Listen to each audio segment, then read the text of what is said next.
Welcome back. The Paralympic opening ceremony is just 2 days away, but competition in Milan and Cortina is already underway, starting with the Paralympic debut of mixed doubles curling. The U.S. taking on Latvia right now. And tonight we meet two Minnesota members of Team USA with quite the story to share. Meg Gustafson is 16 years old. She's visually impaired and an alpine skier, barreling down the mountain at more than 50 miles per hour. And she does it with the help of her teammate, who also happens to be her brother. Exactly how they do it is a story within itself. Hear more about this sibling ski sensation tonight. It's in the KARE 11 News Extra at 10 and streaming right here on KARE 11 Plus. Today, the agency that oversees the state's new paid leave program says it's working like it should. This after we reported the problem some people are having, forced to go weeks without a paycheck. Jennifer Hoff has ways to help you prevent any delays.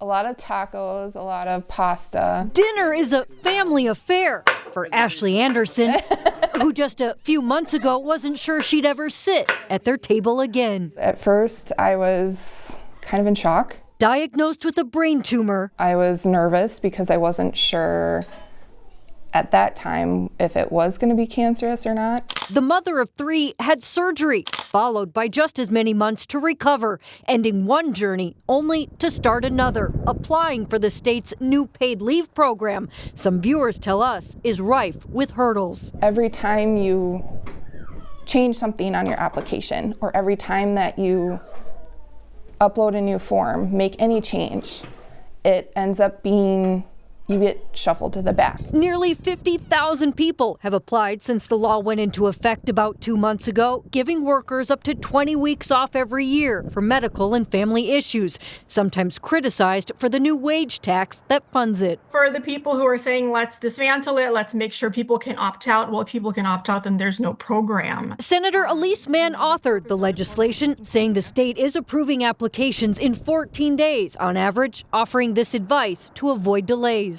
Make sure you're in the state plan and then ask to modify your application if you need to change something. The Department of Employment and Economic Development Commissioner says people can also apply up to 60 days in advance and retroactively. We take that responsibility to ensure that program funds are being spent appropriately incredibly serious. It was for Anderson over here. She's now waited 9 weeks and is still without a paycheck and few answers. I guess if I don't get paid, I don't know what I'm going to do. Still grateful, though, to feast with her family. In North Branch, Jennifer Hoff, KARE 11 News. New today, Children's Minnesota is unveiling the region's first dedicated pediatric stroke unit today. Take a look at these brand new pictures inside the $2.5 million facility. It's bringing advanced imaging technology and treatment options for kids suffering from strokes or other brain conditions. We spoke with a doctor in between surgeries yesterday about the importance of this new center. It's been the case where we have turned families away to other centers that have the not necessarily the specialists, but the specialists and the technology, because this takes both. Kids aren't just smaller adults; they're their own unique biology and they have their own unique physiology. And so you really want pediatric patients being taken care of by pediatric subspecialists. The doctor went on to say that Children's is dedicated to giving families the best care that they can receive.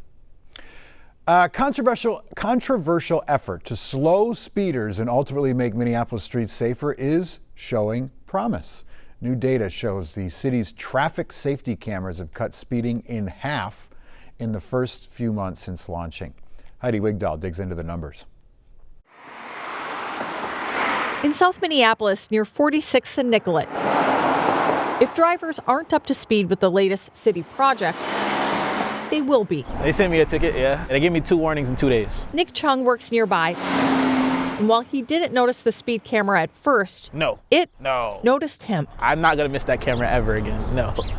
I'm glad I got the warnings, you know what I mean? Now I'm way more cautious than I used to be before. Nick is not the only one. The Minneapolis traffic safety camera pilot launched in the fall with 5 speed safety cameras. From October to December, speeding at those locations, both 10 over and 20 over, has been cut in more than half. And that's just the starting point. This is just the first couple months of data, but we are excited to hopefully have that trend continue and have it go down even further. Ethan Foley, a transportation planning manager for the city, says the data backs up what's been shown in other cities with speed cameras.